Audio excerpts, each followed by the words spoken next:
If you want to open split screen on your Windows Microsoft Edge app, I show you how you need to do. First, make sure you have the internet connection and then open the Microsoft Edge app.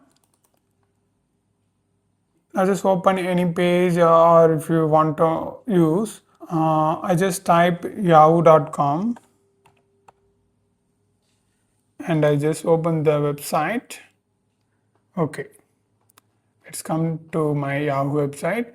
Then at the right top, you can see the 3 horizontal lines. Click that. And if you move to the bottom, you can see this option, split screen. Click that. Now this is your new window. Here on the search bar, type the new search thing you want to see, visit, something like that. For now, I just type YouTube, open. So here is the thing, open that.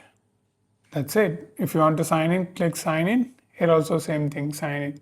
So at the same time, you can use both screens. And if you want to close this thing, it's very simple. Here you can see the X mark, same goes here. Here you can see the X mark. Click any one of those X mark and next. That's it. This is how you need to do, and if you want to know more videos about Windows, you need to watch this playlist.